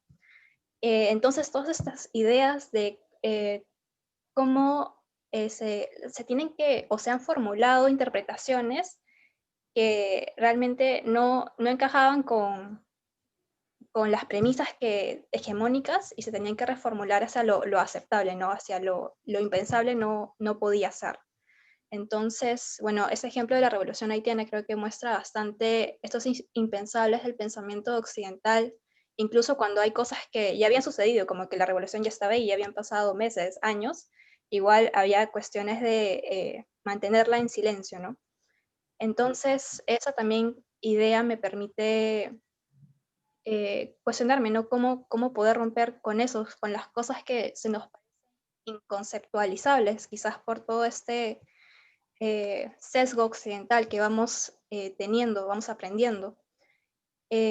Bueno, eso por esa parte. Y también quería pensar un poco en este texto de Chakrabarty que habla sobre provincializar, el caso de provincializar Europa, ¿no? En el que también se habla de cómo los procesos históricos se van adaptando a esta plantilla universal, que equivaldría a ser la llave maestra occidental del entendimiento. Y bueno, todas estas ideas, cómo se caracterizan de cierta manera, que hasta podríamos hablar de cómo criticar a Hobsbawm, ¿no? En esta noción de prepolítico. Entonces, pues, se me venían a la mente esos textos, esas ideas, y también cuestionarnos también nosotros como investigadores, también la violencia que podría ser traducir un mundo en nuestros propios términos universales, occidentales, sin dar en cuenta esas cuestiones que nos hablas, ¿no? De una manera más dialógica que se pueda hacer. Entonces, pues esa primera idea y una segunda más pequeña que era acerca de también estas oportunidades que también podamos tener dentro de nuestras carreras, también poder aprovecharlas para intentarlo, así como tú nos contabas con el tema del doctorado, que tuviste esta oportunidad, al menos dentro de la especialidad acá en antropología, siento que un poco tenemos esa idea de que ese espacio podría ser nuestra tesis, ¿no? Ese espacio donde quizás podríamos aprovechar para nosotros manejar qué queremos hacer, ¿no? Y con el tiempo que tenemos para realizarla. Entonces, pondría también ese tema, porque también soy consciente de también cómo son los rankings ahora con las universidades, que te piden cierto número de artículos para que puedas tener ciertos puntos. Entonces, ya la carrera ha iniciado bastante fuerte para al menos esas nuevas generaciones que ya van saliendo de la universidad. Entonces, nada, dejo esas ideas y ya espero tus comentarios. Sí, excelente, excelente. Y totalmente de acuerdo, ¿no? Tu comentario sobre el texto de Michel Houellebecq me hace recordar bastante también, estos dos conceptos que tú traes, ¿no? O que Trujillo trae, de lo aceptable y de lo impensable, me hace recordar un par de conceptos que creo yo fundamentales para la forma en la cual yo concibo la escritura antropológica, ¿no? Y esto me va a dar pie para poder detallar algo de lo cual no he mencionado, pero que no es estrictamente de la antropología, pero que creo yo es una salida interesante contemporánea, y que ustedes tal vez deberían de chequearla también, para poder escribir de una forma distinta, ¿no? Hay un par de conceptos de una filósofa belga que se llama Isabelle Stengers, la cual propone estos dos conceptos que son conceptos cotidianos, pero que ella lo interpreta de una manera brillante desde mi punto de vista, ¿no? Es el concepto de lo probable y el concepto de lo posible. Hay mundos probables y mundos posibles. Y esto nace del eslogan revolucionario de Seattle, ¿no? Otro mundo es posible. El mundo posible es aquel mundo el cual no es el mundo probable, ¿no? El mundo posible es una línea de fuga, es lo que las fuerzas minoritarias quieren lograr, ¿no? Mientras que el mundo probable es aquello que tiene muchísimas chances de que pase, ¿no? Y en Perú, por ejemplo, vivimos en un probable totalmente catastrófico, ¿no? Las elecciones de aquí a poco pueden ser que sean realmente desastrosas y que la corrupción continúe y que la crisis económica pues siga profundizándose. Entonces, ese mundo de allí es el mundo probable, ¿no? Y el mundo posible es lo que los llevó a ustedes, por ejemplo, a la calle, ¿no? A salir con las pancartas en tiempos de COVID, a luchar, a tres chicos, perdón, Jorge, Inti y Jack, dar la vida, ¿no? Por este otro mundo posible, ¿no? Ese mundo que parece que no llega, parece que no está allí, pero que la gente igual se mueve a luchar, ¿no? Y lucha por él. Entonces, hay un grupo de investigación que tiene Isabelle Stengers, que se llama el GECO, ¿no? El Grupo de Estudios Constructivistas, en la Universidad Libre de Bruselas. Si ustedes ponen GECO, Grupo de Estudios Constructivistas, en francés, Groupe d'études constructivistes, les va a salir el grupo, ¿no? Y dentro de ese grupo hay un filósofo que se llama Didier Deleuze. Aquí lo voy a escribir. Y Didier Deleuze enseña en un programa de maestría, enseña narrativa, ¿no? Y una narrativa especulativa se llama lo que él enseña. Y esta cuestión de la especulación, de lo especulativo, tiene que ver con ese mundo posible, que no es el mundo probable, y que es bastante criticado dentro de la antropología, ¿no? Siempre te dicen, pero ¿cómo vas a pensar? ¿Cómo vas a especular? La antropología para mí, y como yo la interpreto, pues tiene la necesidad de ser una ciencia especulativa, más que ser una ciencia explicativa. Para mí la antropología no debería explicar, sino debería especular, ¿no? ¿Por qué? Porque la población con la cual yo trabajo especula más de lo que explica, ¿no? Es decir, trata de actualizar esos mundos posibles, hacerlos reales, tornarlos reales, más que los probables. ¿Por qué? Porque si vivieras en el mundo probable, vivieras en el mundo de la ciencia, pues estaríamos tal vez nosotros, nosotras, o los pueblos indígenas y los pueblos afroperuanos, por ejemplo, destinados a desaparecer hace muchísimo tiempo, ¿no? Entonces, ¿por qué existen después de 500 años de violencia? Porque han desarrollado técnicas para poder especular y seguir viviendo a través de la especulación, ¿no? Especular, obviamente, tiene que ver con fabular. Donna Haraway lo llama un arte de la fabulación, ¿no? Y esto no significa mentir, obviamente, sino que imagínense, dentro de nuestro día a día hay cosas y hay formas, hay cosas que están sucediendo y formas de relatar lo que sucede. Nosotros estamos acostumbrados, nosotros, nosotras, a relatar las cosas pegada a nuestro espíritu cientificista, ¿no? Entonces, si es que, por ejemplo, en Lima hay un grupo de 10 personas, de 10 chicos y chicas que se reúnen a hacer algo súper novedoso, súper... Nosotros vamos a relatar en nuestra etnografía, bueno, en realidad son 10 personas en, en una ciudad de 10 millones de personas, entonces no es nada, ¿no? Y ya desde allí, ese afán cientificista, ese afán de que tenemos que serle fiel a la historia, pues murió, ¿no? Y nuestra etnografía va a ser una etnografía triste, va a ser una etnografía de, bueno, solo 10 personas en una ciudad de 10 millones, pero si son un grupo de chicos que está haciendo algo que desde el punto de vista de ellos es algo fantástico y les está cambiando su vida, pues, ¿cómo hacemos una etnografía que le sea fiel al punto de vista de ellos con los cuales nosotros trabajamos, ¿no? Con los cuales nosotros estamos viviendo, con los cuales nosotros estamos vivenciando? No importa si es un grupo de 20, es un grupo de 30, es un grupo de 1000, ¿no? Pero ¿cómo hacemos que esas fuerzas vitales que los mueven a ellos y a ellas a seguir en su día a día, pues pasen a formar parte de nuestro día a día también, ¿no? Y a veces decimos, sí, pero eso de allí, ¿qué efecto va a tener? No tiene ningún efecto. En uno de sus últimos libros, Bruno Latour, se llama ¿Dónde aterrizar? Él nos dice, ¿no? Bueno, esas cosas que parecen no tener efectos, en realidad pueden ser mucho más efectivas de lo que nosotros pensamos. Fíjense en la división izquierda y derecha, cómo miércoles nació esa división izquierda y derecha. Simplemente porque después de la Revolución Francesa, los que eran más progres se sentaban a la izquierda del Parlamento y los que eran más conservadores a la derecha, pues allí fue que nace la división que ahora nosotros no podemos lidiar, con la cual no podemos lidiar aquí en Perú, de izquierda y derecha, ¿no? De algo tan trivial como sentarse en un salón grande, unos a la izquierda y otros a la derecha. Y eso se actualizó, se generó un discurso, y ese discurso se naturalizó y se expandió, proliferó. Y eso nace de algo tan trivial como un pequeño cuarto con gente importante en Francia, ¿no? Hace 200 años. Entonces, importante entre comillas, ¿no?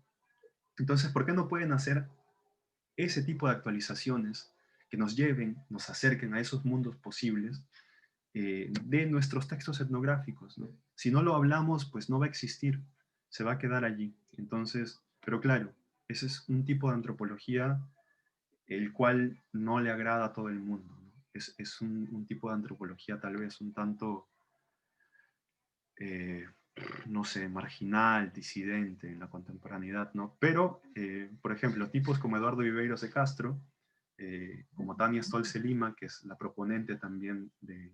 Tania Stolze Lima tiene un texto que traduje hace poquito, que se llama La planta redescubierta, que es especulativo a full.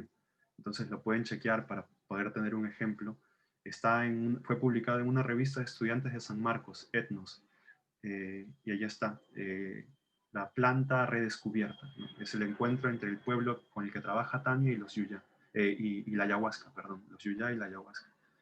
Marcio Goldman también trabaja con este giro especulativo. Isabel Stengers trabaja con el giro especulativo. Donna Haraway trabaja con el giro especulativo. Creo que en las redes sociales está circulando desde hace unos meses un video de ella. Es un documental sobre Donna Haraway, ¿no? Que salen como pulpitos atrás de ella y la imagen, no sé, imágenes un poco locas, pero justo todo el documental que le hacen a Donna Haraway está recreado bajo la lógica de estas narrativas especulativas. Bruno Latour también dialoga con esta narrativa especulativa. Entonces no hay gente que no esté pensando, ¿no? Son, podría decirse, un grupo de grandes pensadores que están proponiendo esta nueva corriente dentro de la antropología, de la sociología, de la filosofía, pero que lamentablemente no sé por qué, pero sigue siendo bastante marginal y poco valorado aquí en Perú, ¿no? Pero si quieren hacerlo, tienen que leer los textos de estos grandes autores para que por lo menos las puedan tomar un poquito más en serio, ¿no? Si no, les van a decir, ¿saben qué? Eso de allí ustedes están siendo hippies New Age y váyanse a fumar sus porros y no hagan antropología, ¿no? Básicamente ese es el tipo de discurso tosco que se utiliza en contra, ¿no? También tenemos otra pregunta de Claudia Cori. Sí. Ella dice, en nuestros espacios de estudio a veces nos limitan mucho en cuanto a la investigación con frases como, entre comillas, la neutralidad. Se va al campo a hacer las investigaciones sin quizás oír ciertas demandas de las personas. El debate en espacios académicos y de estudios respecto a estas posturas debe enriquecerse. Entonces, ¿cómo cambiar la metodología de enseñanza para las futuras generaciones? Sí, bueno, una de las cosas que yo les digo a mis estudiantes cuando estoy en San Marcos, primero les digo, ¿saben qué? No me llamen profe, ¿no? Con Luis basta, porque tampoco es que hay que generar esos tipos de jerarquías, ¿no? Y la otra cosa es que les digo a ellos y a ellas, ¿saben qué? En mis clases yo no trabajo bajo la lógica de la educación, ¿no? Y algunos me preguntan, ¿pero por qué, Luis? ¿Por qué no bajo la lógica de la educación? Y le digo, porque la educación en sí, en realidad, la educación en términos clastrianos estaría destinada al silencio, ¿no? La educación es asimétrica, la educación genera pues, parte de este discurso del desarrollismo, ¿no? Es decir, hay un grupo de desarrollados, hay un grupo de gente educada, hay un grupo de gente que, bueno, hizo su pregrado, su maestría, su doctorado, y se educó lo suficiente como para considerarse educado, y ese grupo de personas pues son llamados para ilustrar a las personas que todavía están faltas de conocimiento, ¿no? A los faltos de conocimiento. Creo que Alexandra mencionaba eso cuando hablaba de nuestras propias categorías, ¿no? Pierre Clastres tiene, en realidad él dice pueblos o sociedades contra el Estado en oposición a esa visión occidental que catalogaba a las sociedades como sociedades sin Estado, ¿no? Dice, bueno, eso de sin no existe, son sociedades contra el Estado. Sociedades sin Estado es algo como decirle a ustedes, chicos y chicas, sin educación antropológica, ¿no? Eso sería desde la perspectiva de la educación, de la lógica de la educación. Es una lógica jerárquica, ¿no? Los profesores somos los iluminados que les estamos iluminando a ustedes, estudiantes, a través de nuestros vastos conocimientos, vastos entre comillas, ¿no? Y sarcásticamente. En cambio, la lógica del aprendizaje, que es una lógica, creo yo, preponderante dentro de nuestro trabajo de campo, es diferente, ¿no? Si nosotros venimos aquí, no a que, o ustedes vienen aquí, no a que les enseñen, sino vienen a aprender, pues a ustedes se vuelven los protagonistas de este espacio, ¿no? Igual yo, si es que el espacio está generado para aprender, pues yo no vengo a enseñar, entonces yo vengo al igual que ustedes a aprender, tanto ustedes como yo venimos a aprender. Es un aprendizaje mutuo, ¿no? Entonces, a partir de allí creo yo que podríamos cambiar el paradigma de la educación como tal, ¿no? Antes que sea educación ligado a la enseñanza, es decir, yo les enseño a ustedes, sería aprendizaje, ¿no? ¿Y cómo aprendemos? Pues aprendemos en relación, ¿no? No es que yo, un ente separado a ustedes, les enseño, ¿no? Sino que a través de sus preguntas entablamos un diálogo y a través del diálogo, pues yo comparto aquellas cosas que he leído, ustedes comparten lo que ustedes han leído y así nos nutrimos tanto, ¿no? tanto ustedes como yo. Por ejemplo, ahora voy a ir y voy a agarrar voy a buscar aquí en mi Mendeley texto sobre Michel Ralph Trujillo y voy a buscar lo que Alexandra mencionaba hace un rato, ¿no? Entonces allí yo me estoy nutriendo, así como espero que ustedes también se estén nutriendo, ¿no? Y creo que ese tipo de relación es una relación no que nace de la genialidad de alguien que se lo inventó en abstracto, ¿no? Sino, si vas a hacer trabajo de campo, eso es lo que debería primar. Pero lamentablemente cuando ya tenemos un contrato de nombramiento en las universidades, nos consideramos las estrellas y vamos a campo y dejamos a nuestros estudiantes hacer todo y nosotros no hacemos nada, ¿no? Entonces allí ya se genera este tipo de jerarquías y eso empobrece nuestro quehacer etnográfico, ¿no? En realidad debería ser al revés. Nuestro quehacer etnográfico, en lugar de ser empobrecido por esas prácticas educativas nocivas que tenemos en Occidente, nuestro quehacer etnográfico debería enriquecer nuestras prácticas de aprendizaje en Occidente, ¿no? Y creo yo que allí podríamos cambiar de paradigma. Pero solamente es una idea, ¿no? Tal vez estoy totalmente equivocado. Sobre estas jerarquías, Evelyn Calderón también nos comentan que, bueno, yo escribí en primera persona mi trabajo de tesis y mi asesor me pidió mejor cambiar mi narración a tercera persona. Y con esto siento que cambió todo mi planteamiento natural a como lo había pensado. Claro. Sí, ¿no? Hay veces que en realidad yo creo que la tarea de un asesor sería más que todo, bueno, hay momentos en los cuales sí uno tiene que decir, ¿no? Por lo menos mis propios asesores en sus momentos me han dicho, yo sabes que Luis, la situación es esta, ¿no? Si haces esto, pues te vas por este camino y si haces lo otro, pues te vas por otro camino. Pero al final la decisión la debería tener uno, ¿no? Y lo único que debería hacerse como asesor es hacerte ver la jugada que está viniendo, como en ajedrez, ¿no? Narrarte y decirte, oye, ¿sabes qué? De aquí a 3 jugadas, si tomas esta decisión, va a pasar esto. Y si tomas esta otra decisión, va a pasar lo otro. Tú ve qué haces, ¿no? Cuando avance el juego en 2 jugadas, llámame otra vez, nos sentamos, nos reunimos y vemos cómo hacemos, ¿no? Pero tú vas tomando y tú te vas responsabilizando de tus propias decisiones, ¿no? A veces, bueno, tal vez como no está tan promocionada la idea de escribir en tercera persona, pues a veces preferimos escribir en primera persona, pues nos vamos por lo seguro, ¿no? De escribir en tercera persona, de no hacerlo tan literario. Pero creo yo que un texto etnográfico debería girar en torno a la riqueza, ¿no? A la riqueza narrativa. Es decir, ni solamente tercera persona, ni solamente primera persona, ¿no? Sino que por momentos tenemos que nosotros saber darle diferentes aspectos, ¿no? Porque si lo vas a escribir solamente en primera persona, pues eso de allí ya estaría más ligado tal vez a un diario de campo, ¿no? O a una reflexión propia que viene desde uno, pero yo creo que por momentos hay que saber jugar, ¿no?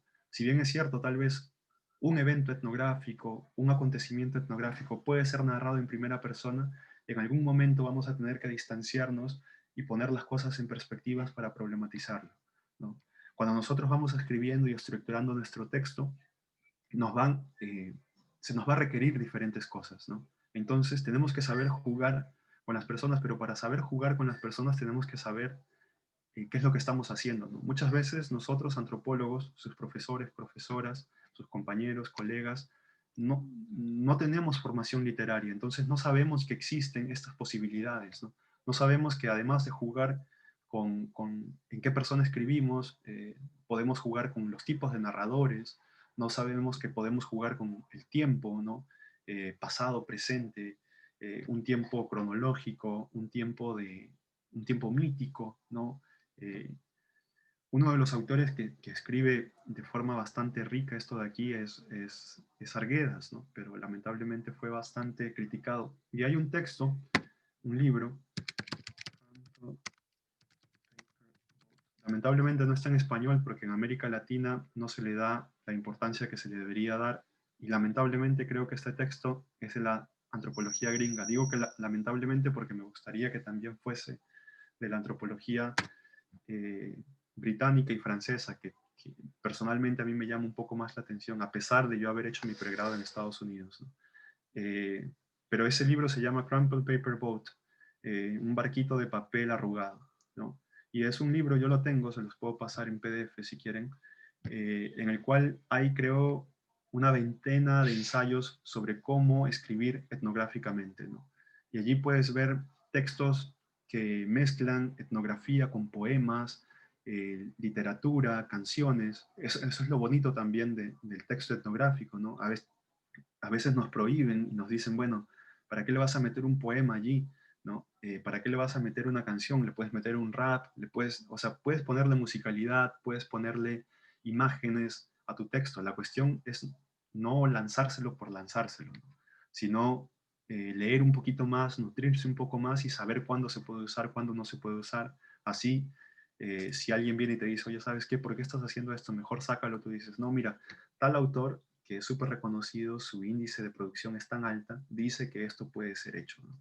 Entonces, si ese autor dice que puede ser hecho, yo también lo puedo hacer. Entonces, eso sería yo. Después se lo puedo mandar por correo a Isabel y Isabel se las puede repartir a ustedes los diferentes textos que estoy mencionando, ¿no? Hay un texto, una entrevista entre Didier Debes y hay una antropóloga filósofa que se apellida Situni, Benedict Situni, que es también del grupo de antropología del GECO, del grupo de estudios constructivistas, que, que le hacen una entrevista sobre la escritura especulativa, ¿no? Entrevista genial, 5 páginas, también se las puedo pasar. Está en inglés, lamentablemente. Creo que Isaac quería preguntar algo. Sí, Luis, antes que todo agradecerte, ¿no? por este pequeño taller y por participar. Y me ha parecido muy interesante todo lo que has dicho, ¿no? Y todo lo que has mencionado. Mi pregunta era más que todo, ya mencionaste un poquito, ¿no? O sea, ya has respondido un poquito a mi duda, ¿no? Era, más que todo, o sea, ¿qué críticas has recibido, ¿no? O sea, en primer lugar, si has recibido críticas, y en segundo lugar, o sea, ¿qué te han dicho sobre tu forma de escribir, ¿no? O sea, ¿qué dicen ellos de que piensan que quizás esto no debería ser así, ¿no? Porque también como que algo, y esto es cierto lo que dices, ¿no? O sea, no recibimos formación eh, para escribir, ¿no? Acá en antropología, ¿no? Y tenemos solamente pequeños guiños nada más, ¿no? Y uno de esos guiños se dio en un curso eh, cuyo cuestionamiento principal era, o sea, ¿para quién escribimos, no? Entonces, si queremos que nuestro público que nos va a leer sea un pequeño grupo reducido de académicos en una revista gringa, no sé, o de Europa, o si queremos escribir para un público más amplio, ¿no? Para que, o sea, la forma de escribir de hacerla más amigable y no tan tecnificada para que así difundir el conocimiento antropológico de alguna forma, ¿no? Entonces, más que todo iba por ahí, ¿no? Uh-huh. Sí, para ver. Me han dicho de todo, ¿no? Porque en realidad lo que yo hago, en realidad, bueno, el proceso por el cual yo he pasado ha sido un proceso de descubrirme afroperuano a lo largo ya de mi educación universitaria, ¿no? Yo hice mi pregrado en Estados Unidos, luego fui a Brasil, hice una maestría, luego me fui a Holanda, hice otra maestría y luego volví a Brasil a terminar el doctorado. Entonces, durante ese periodo de tiempo largo que pasé fuera del Perú, me fui descubriendo y haciendo investigación justamente con mi familia al regresar a Ica, yo soy de Ica, comencé a descubrir que, bueno, mis raíces son afroperuanas, ¿no? Entonces, yo hago una investigación o mi trabajo en general se ha dedicado a recabar, a revitalizar muchos de los conceptos locales, ¿no? Que se tienen en una comunidad que es una comunidad de pequeños agricultores de uno de los distritos pequeños en Ica, ¿no? Entonces, de ascendencia afroperuana, obviamente. Entonces es con ellos el cual yo he asumido un compromiso casi personal, ¿no? Porque al final de cuentas son quienes me han criado, donde yo he nacido y crecido hasta los 3 años de edad, ¿no? Entonces ese compromiso personal es un compromiso por respetar las voces y los aprendizajes y los conocimientos que me han transmitido, ¿no? Y que me han hecho ser quien yo soy en la actualidad.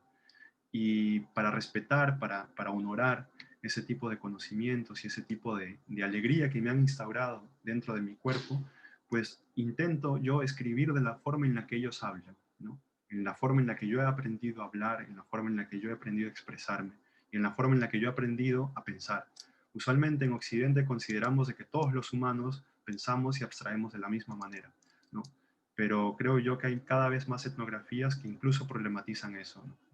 Ese tipo de universalismo. Y por ello es que yo dentro de mi trabajo antropológico mezclo mucho de, de esta narrativa que se podría ligar un tanto más a lo literario con una narrativa que se podría ligar mucho más a lo filosófico, ¿no? Entonces por allí pues te puedo salir, no sé, haciendo una metáfora, pero al mismo tiempo vinculándolo con el concepto de multiplicidad en Gilles Deleuze, el concepto de devenir, el concepto, no sé, dialogando con Foucault, dialogando con Derrida y cosas así. Y la gente de antropología aquí en Perú, pues me ha dicho desde que soy New Age, desde que me estoy exotizando, de que estoy exotizando a mi familia, que los afroperuanos no tenemos cosmologías diferentes, de que ya son pueblos mestizos y que yo simplemente estoy romantizando eso anterior, que existió antes y que ya no existe más, que hago literatura y que no hago antropología, que no es lo suficientemente científico, que es un lenguaje alambicado, que es un lenguaje que intenta ser filosófico pero termina siendo cualquier cosa menos eso, que es que por qué traigo, no sé, décimas y poesía y al mismo tiempo lo pongo de lado con una narración más etnográfica. Entonces son cosas, creo yo, que muchas veces se dice sin pensar, ¿no? La antropología a veces aquí, en realidad en todos lados, es bastante, o la crítica dentro de los círculos académicos son bastante fuertes, ¿no? Pero al mismo tiempo que aquí, por ejemplo, se me critica, una vez me dijeron, sí, pues en realidad tu texto no va a ser publicado aquí, me lo pedía la revista Mana o otras revistas y otros textos en Brasil, ¿no? O me lo pedían en Argentina, entonces es como que, bueno, se rechaza aquí, pero lo estoy publicando en tal lugar, lo estoy publicando en otro lugar. Eh, entonces, al final de cuentas, sí se publica, ¿no? La cuestión es que muchas veces, pues, esos tipos de comentarios a veces te bajan todos los ánimos de trabajar, ¿no? Y claro, y si uno no está en la movida constante de conocer gente en otros lugares y de mandar para acá y para allá y decir, bueno, voy a intentar aquí, voy a intentar allá, se frustra y quedas allí, ¿no? O dices, bueno, pues en realidad lo que yo hago es muy malo y le crees el cuento a quienes te están juzgando, que usualmente son tus colegas, ¿no? Tus pares, pero lamentablemente somos bastantes duros con nosotros mismos, que creo que en algunos casos está bien, pero hay diferentes tipos de dureza, ¿no? Y eso, ¿no? Allí creo que muchos se desaniman, sobre todo debido a que vivimos en una sociedad heteropatriarcal, usualmente los grupos siempre considerados vulnerables, ¿no? Vulnerados, mejor dicho, ¿no? Heteropatriarcal, clasista y racista, ¿no? Entonces esas personas que vienen de diferentes bagajes que no están acostumbrados al estándar occidental, pues son menospreciados, ¿no? Por su forma de escribir, por su forma de sentir. Y esto me lleva a pensar, ¿no? Está escrita en primera persona, no sé si ustedes han leído un texto de Donna Haraway, en la cual ella habla de la escritura feminista, ¿no? Una escritura desde abajo. Lo pueden encontrar en su libro La reinvención de la naturaleza. El artículo se titula Saberes localizados, Situated Knowledges, ¿no? Perdón, el libro se llama Ciencias, Cyborgs y Mujeres, y el capítulo es Saberes localizados en español, en inglés es Situated Knowledges, ¿no? En inglés se encuentra fácil el artículo. Y allí habla sobre estas otras formas de escribir, ¿no? Este punto de vista de escribir desde abajo, de un escribir feminista, de un escribir localizado, de un escribir que no es inocente, una escritura que no es inocente, una escritura que es parcial, ¿no? Una escritura y que claro, que no es que por ser mujer, que por ser gay o de la comunidad LGBTIQ, por ser afro, por ser indígena, ya tienes los boletos de la lotería ganados para poder hacer una escritura, para poder escribir de forma súper genial. No, no es eso, ¿no? Porque incluso no se trata de una cuestión de esencias, ¿no? Sino es una cuestión de perspectiva. Es decir, por ser mujer yo no voy a escribir mejor que un hombre, ni por ser hombre voy a escribir mejor que una mujer, ¿no? Sino que el escribir desde el punto de vista de una mujer, de la forma en que la mujer ha sido socializada, es decir, las mujeres están más acostumbradas a no hablar desde el punto de vista de Dios, ¿no? Desde esta tercera persona que sabe todo, pero al mismo tiempo no lo encuentras en ningún lugar, ¿no? Desde un Dios que está en un nowhere, en un no lugar, pero a pesar de estar en este no lugar, no es localizable, no lo ves, no lo sientes, pero es una voz que te habla como desde el cielo, ¿no? Te dice, todos los peruanos somos así, todos los indígenas son así, ¿no? Se generaliza, se habla desde la tercera persona. Las mujeres, por la forma en la cual han sido socializadas, diría Donna Haraway en su artículo, pues han adoptado un punto de vista la cual las ha llevado a pensar de forma distinta, a sentir de forma distinta. Es decir, no son tan seguras de escribir desde esta posición. El problema de la ciencia occidental es que esa inseguridad, entre comillas, femenina, ha sido achacada como un error, ¿no? Entonces, a través de esta propuesta de pensar una ciencia feminista, quiere verse estas inseguridades o estas faltas de certezas como algo sumamente positivo, ¿no? En lugar de buscar que todos seamos capaces de escribir desde esta posición de Dios, desde estos no lugares, desde estas terceras personas desarraigadas del espacio mundano en donde nos encontramos, pues vamos a situarnos. Vamos a escribir sabiendo de que no vamos a conseguir escribir sobre verdades absolutas ni sobre totalidades concretas, ¿no? Sino vamos a escribir un tanto más humilde, un tanto más humildemente, vamos a escribir desde abajo, mirando desde abajo. Pero eso no quiere decir que sea algo inherente al ser mujer, ¿no? Esto no quiere decir que sea algo inherente al ser afrodescendiente, al ser indígena, sino que es algo que se desarrolla con la práctica. Es un modo, es una posición de ver las cosas, ¿no? Hay un libro, sí, para los que les gusta, a las que les gusta la ciencia ficción, de Ursula K. Le Guin, que se llama The Carrier Bag Theory, que es un texto pequeño también, en el cual ella hace la oposición entre esos textos heroicos, masculinos, en los cuales tiene que haber un héroe en la historia. Nuestra etnografía ha sido permeada, nuestro quehacer etnográfico ha sido permeado por esos textos heroicos, ¿no? Voy al Amazonas y me interno en el bosque y me quedo allí y sobrevivo como Rambo y regreso con un conocimiento que nadie tenía antes y lo voy a publicar y voy a ser la figura más grande de la antropología latinoamericana, ¿no? Ursula K. Le Guin hace una crítica a este tipo de narrativas, ¿no? Y propone una narrativa, la cual no es una narrativa heroica, sino es una narrativa de las pequeñas cosas, una narrativa de lo cotidiano, una narrativa de las cosas menores, pero no por ser menores menos importantes, ¿no? Una narrativa que no busca crear personajes heroicos, sino que busca que los personajes nazcan y se mezclen con la historia misma, ¿no? Que busca describir el evento como tal y no describir, ensalzar a una persona específicamente, ¿no? Que creo yo, en esta época de Instagram, Facebook y este culto a las personas, pues necesitamos más ese tipo de narrativas que la edificación de esos héroes de barro, ¿no? Que se borran a cada minuto.